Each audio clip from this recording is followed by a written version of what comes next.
क्या मसीही पोर्क अर्थात सूअर का मांस खा सकते हैं?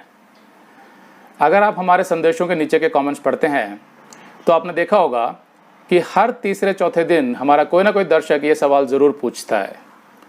उसका कारण ये हो सकता है कि या तो वो मसीह में आने से पहले पोर्क खाता हो या मसीह में आने के बाद भी तब तक पोर्क खाता हो जब तक उसने पुराने नियम की कुछ आयतें ना पढ़ ली हों जिनमें पोर्क खाना मना है।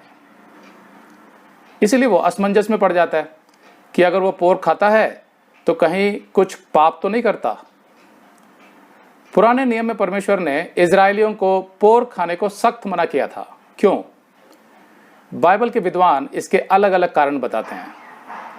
कुछ विद्वान मानते हैं कि सूअर के मांस में एक प्रकार का इन्फेक्शन होता है, जैसे ट्रिकिनोसिस, जो दस्त की बीमारी यानी डायरिया, पेट की मांसपेशियों में ऐंठन एब्डोमिनल क्रैम्प, शरीर की दूसरी मांसपेशियों में दर्द मसल पेन और बुखार यानी फीवर इत्यादि रोग उत्पन्न करता है अगर उसे पूरी तरह पकाया ना जाए तो। और यहूदी या तो आधा कच्चा भुना हुआ या कम पका हुआ मांस खाते थे, जिससे रोग होने की संभावना बढ़ जाती थी। तो विद्वान कहते हैं कि मूसा के समय में विज्ञान इतना विकसित नहीं था, इसीलिए उन्हें सूक्ष्म रोगाणुओं अर्थात माइक्रोस्कोपिक पैथोजेंस का ज्ञान नहीं था, लेकिन परमेश्वर को तो सब पता था। इसलिए परमेश्वर ने उन्हें आज्ञा दी कि वे सूअर का मांस ना खाएं। मतलब अगर वे खाएंगे तो वे परमेश्वर की आज्ञा तोड़ेंगे, जो अनैतिक होगा, पाप होगा। Eating pork will be immoral and hence a sin for Israelite. इसलिए सूअर का मांस इजरायलियों के लिए अशुद्ध हो गया, अनक्लीन। अब हो सकता है ये कारण कुछ हद तक सही हो, लेकिन इसे पूरी तरह साबित नहीं किया जा सकता, क्योंकि नए नियम में यीशु ने कहा मरकुस 7:14-23 में, ऐसी तो कोई वस्तु नहीं जो मनुष्य में बाहर से समाकर अशुद्ध करे, परंतु जो वस्तुएं मनुष्य के भीतर से निकलती हैं वे ही उसे अशुद्ध करती हैं। तो यहां यीशु नैतिक अशुद्धता की बात कर रहा था, ना कि किसी चिकित्सक अशुद्धता की। Jesus was talking about moral uncleanness and not medical. मतलब यीशु समझा रहा था कि पाप मनुष्य के हृदय से निकलता है, किसी अशुद्ध जानवर के खाने से कोई पापी नहीं हो जाता। अब यीशु यहूदियों से ये नहीं कह रहा था कि तुम लोग अब अशुद्ध जानवर खा सकते हो क्योंकि उसमें कोई पाप नहीं है। नहीं, यीशु ऐसा नहीं कह रहा था। यीशु तो खुद यहूदी था और मूसा के नियमों पर चलता था। मतलब वो खुद अशुद्ध जानवर नहीं खाता था, लेकिन वो यहूदियों को इस नियम का आत्मिक मूल्य समझा रहा था कि जिस कारण से भी परमेश्वर ने यह आज्ञा दी है कि अशुद्ध जानवर नहीं खाना है, वो आज्ञा तो हर हाल में माननी है। अगर नहीं मानोगे तो वो आत्मिक अशुद्धता होगी, मतलब पाप होगा। और वो पाप ये नहीं होगा कि तुमने अशुद्ध जानवर खाया, बल्कि पाप ये होगा कि तुमने परमेश्वर की आज्ञा नहीं मानी। तो इससे ये तो स्पष्ट हो जाता है कि पुराने नियम में अगर परमेश्वर ने सूअर का मांस खाने के लिए मना किया था तो उसमें रोग संबंधी कारण की संभावना या तो कम थी या नहीं थी। तो अब सवाल उठता है कि फिर पुराने नियम में परमेश्वर ने अशुद्ध जानवर ना खाने की आज्ञा क्यों दी थी? यह मैं आगे समझाऊंगा, लेकिन पहले मैं नए नियम की कुछ और आयतें दिखाना चाहता हूं जो अशुद्ध जानवर खाने का विरोध नहीं करती हैं। पहला तीमुथियुस 4:3-4 में पौलुस कहता है, झूठे कपटी मनुष्य भोजन की कुछ वस्तुओं से परे रहने की आज्ञा देंगे, जिन्हें परमेश्वर ने इसलिए सृजा कि विश्वासी और सत्य के पहचानने वाले उन्हें धन्यवाद के साथ खाएं। क्योंकि परमेश्वर की सृजी हुई हर एक वस्तु अच्छी है और कोई वस्तु अस्वीकार करने के योग्य नहीं, पर यह है कि धन्यवाद के साथ खाई जाए। रोमियो को 14:14 में पौलुस कहता है, मैं जानता हूं और प्रभु यीशु से मुझे निश्चय हुआ है कि कोई वस्तु अपने आप से अशुद्ध नहीं, परंतु जो उसको अशुद्ध समझता है उसके लिए अशुद्ध है। पौलुस ऐसा इसलिए कह रहा था क्योंकि कुछ यहूदी जो अब मसीह में आ गए थे, वे अब भी अशुद्ध जानवरों को भोजन के लिए अशुद्ध ही समझते थे। उनका विवेक गवाही नहीं देता था। तो एक तरह से पौलुस कह रहा था कि ठीक है, उनके लिए वो अशुद्ध है, लेकिन यीशु मसीह ने सब जानवरों को शुद्ध घोषित कर दिया है, इसलिए अब अशुद्ध जानवरों को भी खाया जा सकता है। प्रेरितों का 10:9-23 में हमें इसका सबूत भी मिल जाता है।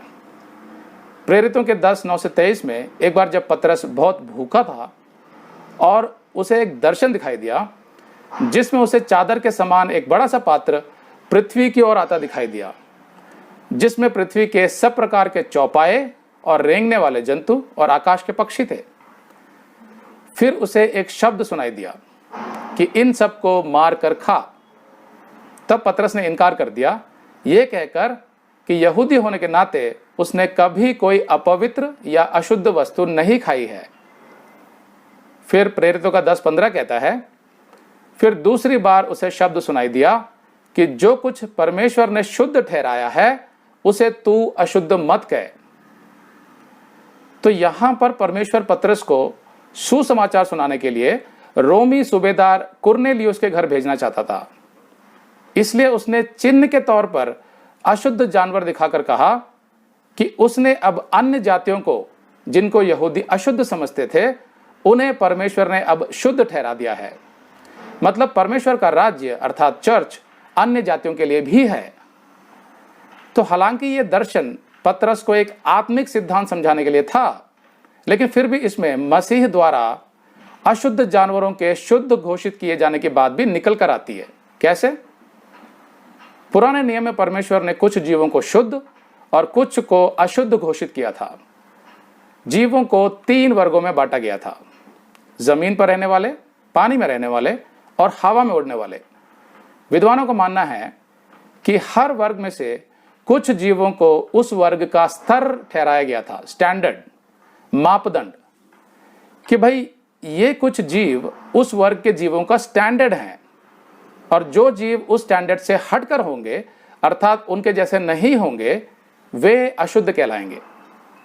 उदाहरण के लिए वे पक्षी जो शिकार करके खाते हैं क्योंकि वे जीव को लहू के साथ ही खा जाते हैं, या वे पक्षी जो अपनी मृत्यु मरे हुए जीवों का मांस खाते हैं इत्यादि, वे सब अशुद्ध कहलाएंगे क्योंकि इजरायलियों को अपनी मृत्यु मरे हुए जीवों का मांस खाने की मनाही थी, क्योंकि उस जीव का रक्त शरीर से पूरी तरह निकला नहीं होता था, जैसा व्यवस्था विवरण 12:23-24 में लिखा है।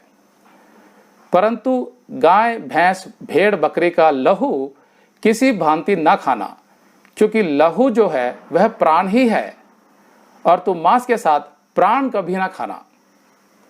लहू को ना खाना, उसे जल की नाई भूमि पर उड़ेल देना। व्यवस्था विवरण 14:21, जो अपनी मृत्यु से मर जाए उसे तुम ना खाना। तो इसलिए ऐसे पक्षी जो शिकार करके मांस खाते थे वे अशुद्ध ठहराए गए थे, और जो पक्षी अन्न के दाने खाते थे वे शुद्ध ठहराए गए थे। विद्वानों को मानना है कि यही 2 वर्ग मनुष्यों के लिए भी ठहराए गए थे। एक अन्य जाति जो जीवों को लहू के साथ भी खा जाते थे और वे अपनी मृत्यु मरे हुए जीवों को भी खा लेते थे, इसलिए वे अशुद्ध ठहराए गए थे। और दूसरी ओर इजरायली थे जो इस तरह का मांस नहीं खाते थे, इसलिए वे शुद्ध ठहराए गए थे। इसके अलावा व्यवस्था विवरण 14:3-8 में कुछ और भी मापदंड दिए गए हैं शुद्ध और अशुद्ध जानवरों में। जैसे जो जानवर चिरे खुर वाले होते थे और पागुर करते थे अर्थात जुगाली करते थे वे शुद्ध ठहराए गए थे, जैसे गाय, बैल, भेड़, बकरी, हिरण, चिकारा, यखमूर, बनेली बकरी, साबर, नील गाय और बनेली भेड़ इत्यादि। जिन जानवरों में ये दोनों गुण नहीं पाए जाते थे वे अशुद्ध ठहराए गए थे, जैसे ऊंट, खरहा और शापान और सुअर। ये जानवर चिरे खुर के तो होते थे लेकिन ये पागुर नहीं करते थे, मतलब जुगाली नहीं करते थे। कुछ विद्वान ये भी मानते हैं कि पागुर करना या जुगाली करना चिन्ह था विश्वासियों का जो मूसा की व्यवस्था पर चिंतन मनन किया करते थे, इसलिए पागुर करने वाले जानवर शुद्ध थे। कुछ विद्वानों के आधार पर भेड़ इसलिए शुद्ध थी क्योंकि भेड़ याद दिलाती थी कि परमेश्वर हमारा चरवाहा है और विश्वासी उसकी भेड़ें हैं। लेकिन केवल इन कारणों से जानवरों को शुद्ध अशुद्ध घोषित किया गया था, यह साबित करना मुश्किल है। विद्वानों के आधार पर जो ठोस तर्क है वो ये है कि परमेश्वर ने स्वेच्छा से, अपने विवेक से और अपने कारणों से जानवरों को शुद्ध अशुद्ध ठहराया था, और यही शुद्ध अशुद्ध का अंतर उसने इजरायलियों और अन्य जातियों के बीच भी डाला, जो इजरायलियों के साथ परमेश्वर के विशेष संबंध का चिन्ह था, अ सिंबल। देखिए, परमेश्वर ने जब इजराइल को चुना अपने कार्य के लिए और अपने नाम का प्रचार करने के लिए, तब उसने इजराइल को कई ऐसे नियम दिए जो उन्हें अन्य जातियों से अलग करते थे। उनमें से कुछ नियम उस चलन के विषय में थे जो उस समय में अन्य जातियों में प्रचलित थे। दूसरे शब्दों में, परमेश्वर ने इजरायलियों को कहा कि तुम वो नहीं करोगे जो अन्य जाति के लोग करते हैं, क्योंकि तुम मेरे लोग हो और तुम्हारी और अन्य जातियों के बीच में एक विभाजन होगा जो संसार को स्पष्ट दिखाई देगा, जैसे खतना। इसी तरह तुम ऐसे जानवर नहीं खाओगे जो अन्य जाति के लोग खाते हैं, चिन्ह के तौर पर। जैसे मैंने पहले बताया कि रक्त के साथ मांस खाने वाले जीव, अपनी मृत्यु से मरे जीवों का सड़ा मांस खाने वाले जीव, पागुर ना करने वाले जीव, चिरे खुरके ना होने वाले जीव इत्यादि, इनको अन्य जाति के लोग खाते थे, लेकिन इजरायलियों के लिए इनकी सख्त मनाही थी। अब भोजन संबंधी इन प्रतिबंधों के सभी कारण समझना तो थोड़ा मुश्किल है। तो अगर शुद्ध अशुद्ध जानवरों का विभाजन मानव जाति के विभाजन का चिन्ह था कि इजरायली शुद्ध थे और अन्य जाति के लोग अशुद्ध थे, तो इस रीति से देखा जाए तो यह विभाजन निश्चित रूप से इजरायलियों और परमेश्वर के बीच के विशिष्ट और अद्वितीय संबंध का ही चिन्ह था।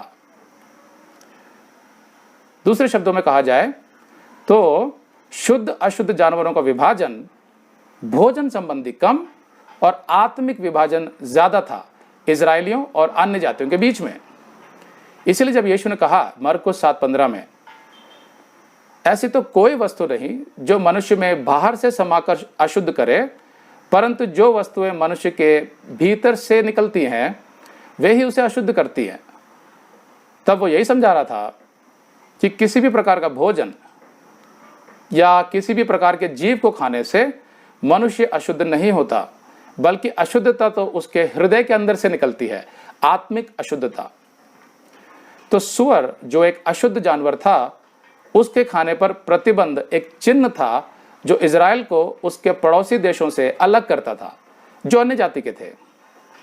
मूसा के समय में पूरा संसार मूर्ति पूजक था, वे बहुत से देवी देवताओं की पूजा करते थे। कनानी जो इजराइल के शत्रु थे, वे सुअर पालते थे खाने के लिए और अपने देवी देवताओं को सुअर का बलिदान चढ़ाने के लिए। परमेश्वर चाहता था कि इजरायलियों की पहचान उनसे अलग हो, इसलिए व्यवस्था विवरण 14:8 में परमेश्वर ने कहा, फिर सुअर जो चिरे खुर का होता है परंतु पागुर नहीं करता, इस कारण वह तुम्हारे लिए अशुद्ध है। तुम ना तो इनका मांस खाना और ना इनकी लोथ छूना। इससे एक लाभ यह भी होगा कि इजरायली कनान के देवी देवताओं के पीछे नहीं भागेंगे जिनको सुअर की बलि चढ़ानी पड़ती थी। तो निष्कर्ष क्या निकला? वैज्ञानिक तौर पर सुअर के मांस में सूक्ष्म रोगाणु होते हैं जिनसे नाना प्रकार के रोग होते हैं, लेकिन यह मुख्य कारण नहीं था इजरायलियों के लिए सुअर का मांस खाने पर प्रतिबंध लगाने का। मुख्य कारण था इजरायलियों को अन्य जातियों से अलग करना, to set apart Israelite from pagans. मूसा के समय में इजरायली आधा कच्चा या भुना हुआ या कम पका हुआ मांस खाते थे, जिनसे पोर्क में मौजूद सूक्ष्म रोगाणु मरते नहीं थे, और संभवतः यह भी एक कारण हो सकता है जिसकी वजह से सर्वज्ञानी परमेश्वर ने इजरायलियों को पोर्क खाने से मना किया था। आज विज्ञान इतना विकसित है कि हमारे पास मांस पकाने की बेहतर तकनीक है, और विज्ञान कहता है कि अगर पोर्क को सही ढंग से और उचित तापमान में पकाया जाए तो पोर्क खाने में कोई खतरा नहीं है। रही बात आत्मिक विभाजन की, तो आज परमेश्वर का प्रतिनिधि इजराइल नहीं है, बल्कि चर्च है, और चर्च में इजरायली और अन्य जाति दोनों शामिल हैं। तो जाहिर है पुराने नियम के सभी विभाजन खत्म हो गए, चाहे वो भोजन संबंधी हो या फिर खतने के विषय में। गलातियों को 3:28 कहता है, अब ना कोई यहूदी रहा और ना यूनानी, ना कोई दास ना स्वतंत्र, ना कोई नर ना नारी, क्योंकि तुम सब मसीह यीशु में एक हो। तो अगर आज कोई मुझसे ये पूछता है कि क्या हम पोर्क खा सकते हैं, तो मैं कहूँगा कि हाँ, खा सकते हैं, लेकिन आपको उसे उचित रीति से पकाने की तकनीक मालूम होनी चाहिए, ताकि उसके सभी रोगाणु निश्चित रूप से मर जाएं और आपको रोग होने का कोई खतरा ना हो। पहले कुरिन्थियों के 10:31 में लिखा है, सो तुम चाहे खाओ चाहे पियो चाहे जो कुछ करो, सब कुछ परमेश्वर की महिमा के लिए करो। दोस्तों, खाने पीने से भी बढ़कर इंसान का उद्धार है, इंसान का पाप क्षमा है। बाइबल और यीशु मसीह खाने पीने के बारे में ज्यादा उतने रुचि नहीं रखते हैं, क्योंकि उससे आपका और मेरा उद्धार और अनंत काल का जीवन जुड़ा नहीं है। लेकिन यीशु मसीह के बलिदान को स्वीकार करना, यीशु मसीह आपके लिए मरे और यीशु के अलावा कोई उद्धार नहीं है, इस बात को स्वीकार करके यीशु मसीह को अपने जीवन में स्वीकार करना ही बहुत बड़ी बात है। तो हम खाने पीने वाले बातों से ज्यादा हमारा उद्धार, पाप क्षमा और अनंत काल के जीवन के ऊपर ध्यान लगाएंगे।